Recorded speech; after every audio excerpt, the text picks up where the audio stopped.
Speakers, are you guys good? Okay. Just making sure you guys are. Good morning. Hello, my name is Bev Gilman-Haken. I'm the vice chair of the Maine Democratic Party. What a beautiful day to be here, here in Deering Oaks Park. Thrilled to have you all joining us today. So throughout the month of June and throughout the entire state of Maine, from York County to Aroostook, from Lewiston to Beck, Maine LGBTQ communities are gathering for pride parades and festivals, including right behind me here at Deering Oaks Park next week. Our Maine LGBTQ plus community will be joining people across the country in the celebration of identity, diversity, freedom, and love that is Pride. And while Pride is always a celebration and a month filled with joy, it is also an opportunity to reflect on where we stand in the fight for dignity, equality, and freedom of LGBTQ plus people. Unfortunately, right now, across the country, all three of those are under attack. So let's be clear. These attacks are being led by the fringe, hateful agenda of the Republican Party, National Republican Party. From the Don't Say Gay bill in Florida to laws punishing and attacking trans people in Oklahoma, Texas, and other states, everywhere the GOP has control, they are targeting the LGBTQ plus community. As we speak, the Maine GOP is preparing to do the same thing right here in the Pine Tree State as they mobilize to re-elect our virulently anti-LGBTQ plus former governor, Paul LePage. During his 8 years as governor, Paul LePage was almost constantly at war with our state's LGBTQ plus community. He fought against the legalization of same-sex marriage. He joined lawsuits to deny trans Mainers and Americans their constitutional rights. He was the only governor in the entire country to veto a ban on the despicable, traumatizing practice of conversion therapy. And along the way, he and other members of his staff constantly joked about and belittled LGBTQ plus people. With a record like that, it's no wonder that the hateful anti-gay organizations like the Christian Civic League want Paul LePage back in office so they can bring the national GOP attack on LGBTQ people to our state. Fortunately, Maine's LGBTQ community is strong, and we have a formidable champion in the fight against LePage, our governor, Governor Janet Mills. Since taking office, Governor Mills has delivered huge victories for our community. She requested and then proudly signed Speaker Fecto's conversion therapy ban, the same one that LePage vetoed. She's required insurers in Maine to cover essential health care for transgender Mainers. She's passed a number of bills bolstering non-discrimination laws and simplifying names and gender changes. In this month, as we celebrate Pride, I'm incredibly proud to call Janet Mills our governor. Yes. Thank you. I agree. Today, we're joined by a number of members of Maine's LGBTQ community who have also lived through the dark times of the LePage administration. They know as well as anyone what the progress under Governor Mills has meant for our community, and we cannot and we will not go back. Up first, I'd like to hand the mic over to Gia Drew, the newly crowned Executive Director of Equality Maine. Welcome, Gia. Thank you, Bev. I forgot my crown, so I'll remember that next time. Hello, everyone. My name is Gia Drew. I'm the Executive Director of Equality Maine, Maine's largest and oldest LGBTQ advocacy organization. My pronouns are she, her, and hers. It's really exciting to be here at the start of Pride Month, especially here in Deering Oaks Park in Portland, It was just 12 years ago that I marched right down this street in my first ever Pride. It was amazing to turn the corner on Congress Street to hear the cheers and applause of thousands of other LGBTQ people and allies celebrating being LGBTQ. It gave me great hope that I could be myself, an out bisexual transgender woman here in the state of Maine. As executive director at Equality Maine, we are so excited to see so many LGBTQ people celebrating who they are in Pride Month. You know, just a few years ago, there were only 2 prides in the state of Maine, one in Portland and one in Bangor. But this year alone, 2022, there are more than 20 towns across the state having Pride events. How wonderful is that? That people in small towns all across the state, in many counties that you would never see a Pride flag before are having these celebrations. Just yesterday, I was in Sanford at their incredible Pride picnic, surrounded by families and children and grandparents, aunts and uncles, a few dogs, and maybe a few drag queens. It's really special that folks feel safe to be themselves in their own hometowns. While I know and understand it's important to feel safe and come to a big place like Portland or Bangor to celebrate Pride, I think it's a great testament to our progress as a state that folks are having prides in places like Farmington, Eastport, Lubec, Ellsworth, Bar Harbor. It's amazing. It brings me such joy to travel across the state and connect with other LGBTQ people all across the state. But what I want a state where every day is Pride, where every month is Pride, where you don't have to wait to June 14th to march. You don't have to wait to that Pride in Portland every year. I want every day to be Pride, where every LGBTQ person can feel great about themselves wherever they live and whatever age. That is so important to me as the executive director of Equality Maine, leading more than 80,000 LGBTQ people who live in Maine. Whether you're young or whether you're old, there's a place for you here in Maine. And I'm hopeful. Every day I wake up hopeful that today's going to be even a better day for an LGBTQ person. But we know that's not the case for everybody. Just this week, I got 3 or 4 different calls and emails from folks in our community struggling. A young person and their parent are going back to their school because their child is being harassed on a regular basis and called an ugly slur. I have an email from a teacher just nearby who came out as bisexual last week. It is now being harassed by their principal. As a teacher in the Mid-Coast who flew a pride flag in their classroom and it was defaced the other day.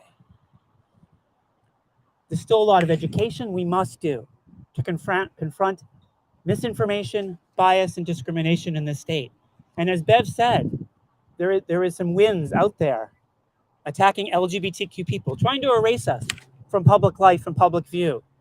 And we know we have an ally in the State House with Governor Mills. She has stood strongly by the LGBTQ community, and we're looking forward to 4 more years with our governor. And we need strong leaders like our governor and other elected officials to stand up visibly and vocally in support of LGBTQ people. Kids need to hear this. Older adults need to hear this. So we can all celebrate Pride today, this month in June, and every day. Maine is a beautiful state. It's a diverse state. LGBTQ people are part of the fabric of Maine. We live in every community, in every town. We're your neighbors, we're your brothers, we're your sisters, your aunts, nieces, nephews, nibblings, if you know what that means. We work alongside you, we pray next to you, and we grieve with you. Let's celebrate together and continue to make Maine a great state. Thank you very much. Thank you, Gia. I'd like to bring forward our Secretary of the Treasury, Henry Beck. Thank you, Bev, very much. It's nice to be with all of you. Maine people are very proud of our reputation as a state that values fairness and equality and respect and privacy. But a third-term Paul LePage will threaten that reputation, and I'll sort of just get to the point. It's just a fact of life in the modern economy that small businesses and large companies, they value their LGBTQ plus employees and customers and investors and shareholders. And a third term of Paul LePage will just mean more fights, more division, more controversy about issues that affect those Mainers. And it's controversy that businesses and investors just do not want. Look at what happened in North Carolina just a few years ago with a Republican governor.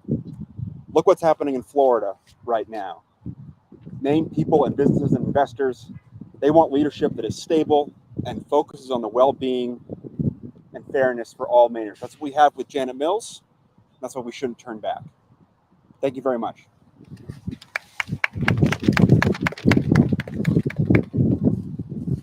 Thank you, Secretary Beck.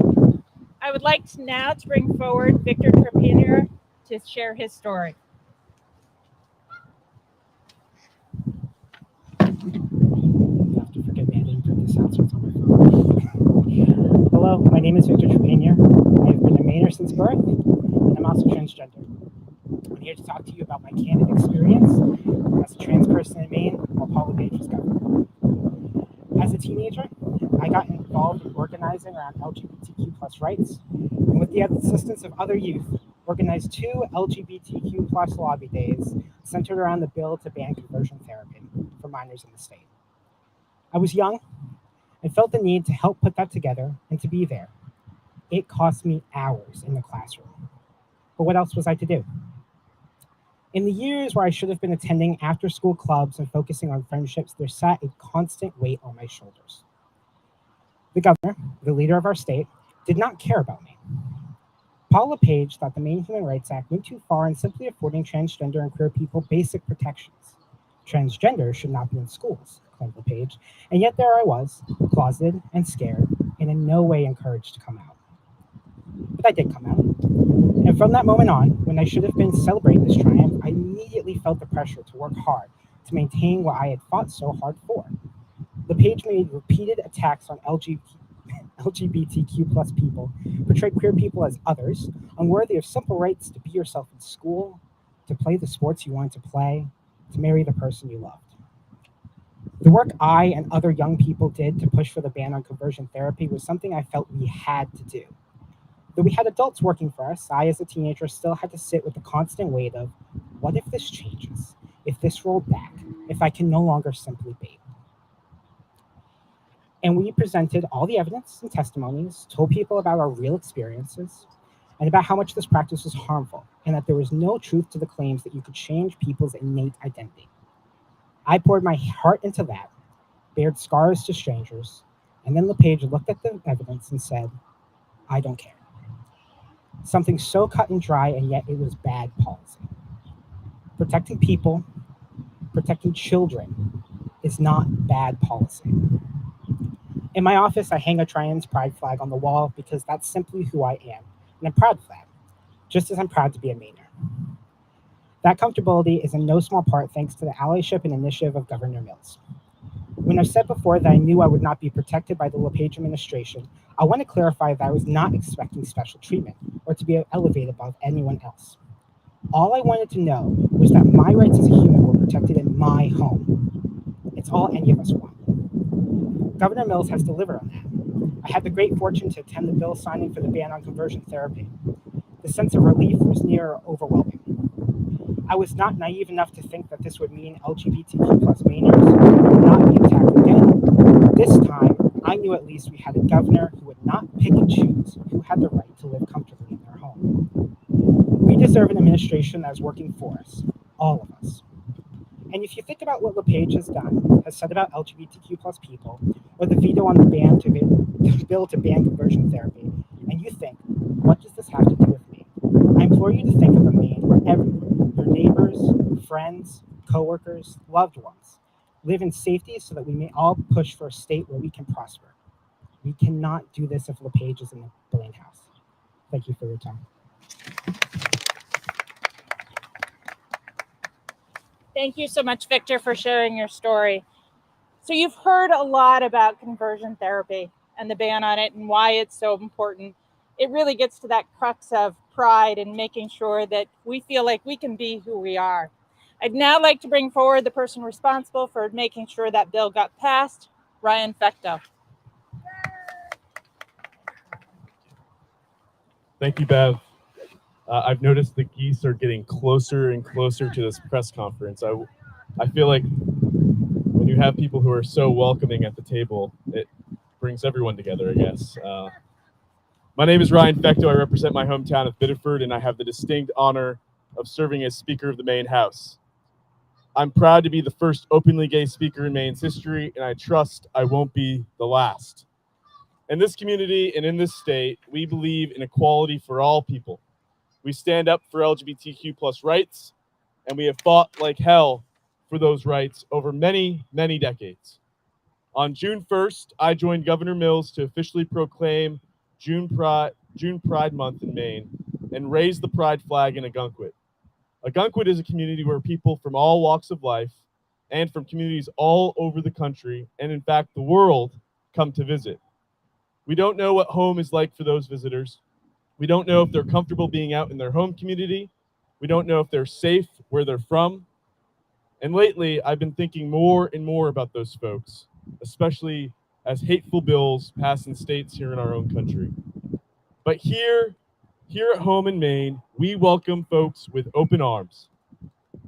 As we hear about hateful laws being passed around the country, laws that take rights and equal protections away from LGBTQ plus Mainers, it is scary, rather neighbors. It is scary. I know it is scary for LGBTQ youth and their loved ones, especially because they are writing to me.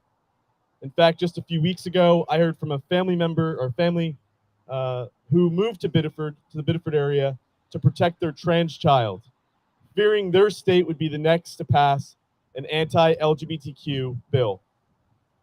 They were living in Tennessee at the time, and their neighboring state of Alabama had just passed an anti-trans bill. It's heartbreaking to hear these stories of families who are essentially asylees in their own country. I came out to my family when I was in college, gaining confidence in who I was and leading the fight for an LGBTQ allies group on my college campus. At the time, a trusted adult at my university, an administrator, suggested I read a book on conversion therapy. I'll never forget how it felt to have someone that I trusted suggest that who I was wrong and that I needed to change. I believe LGBTQ plus youth are perfect just the way they are. And at first, I struggled in a big way.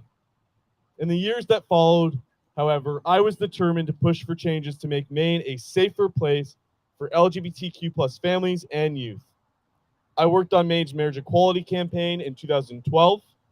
I ran for office in 2014. In 2018, I worked on a bill to ban the harmful practice of so-called conversion therapy on LGBTQ plus youth. It was difficult to get the bill through a Republican-controlled Senate at the time, but there were folks on the other side of the aisle, Republicans and Democrats, who comprised what I called Maine's equality majority. They stood with us, they passed the bill, and we sent it to the governor's desk. At the time, just weeks and months before, Republican governors in New Jersey and in New Hampshire had signed similar bills into law. And so while I wasn't extremely confident we would get the bill signed, there was some hope. That hope was quickly dashed when Governor LePage vetoed that bill to protect children in our state from the harmful practice of conversion therapy. And I'll never forget that defeat. The hardest part was sharing the news with countless people who had been brave enough, like Victor, to share their stories with legislators in the statewide fight to protect LGBTQ plus kids. The tide turned on election night in 2018. At her victory party, I wasted no time. I went up to Governor Mills and I asked her if she would consider making Maine the 17th state to ban the practice of conversion therapy. And she said 5 words that have stuck with me since that day. Words that ushered in a new beginning for our state and for the community at large. She said simply, "Send it to my desk." And that's what we did. We sent that bill to Governor Mills' desk. She's been a true ally in her 4 years in office. She signed that bill into law and many more to advance the rights of LGBTQ plus Mainers across the state. In Maine, just over the last 2 years, we have made so much progress. We expanded access to PrEP and banned insurers from discriminating against those on PrEP.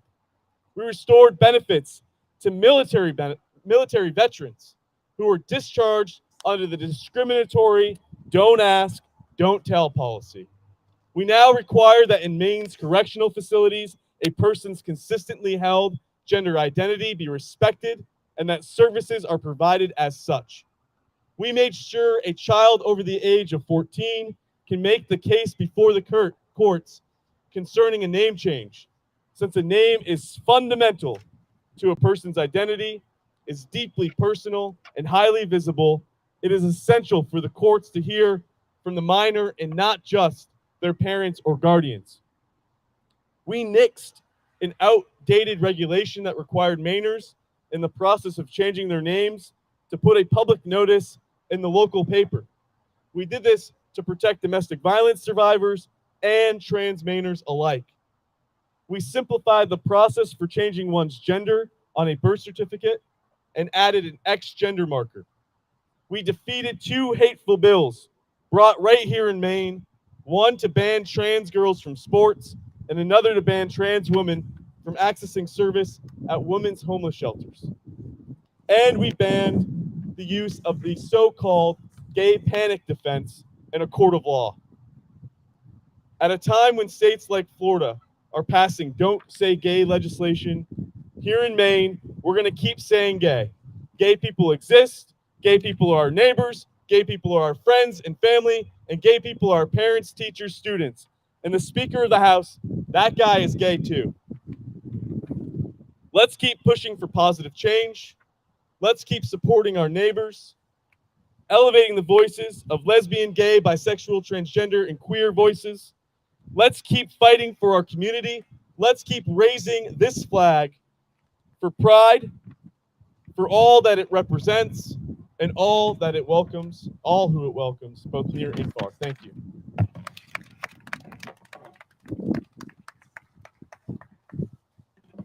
Can I have a huge round of applause for our speakers today?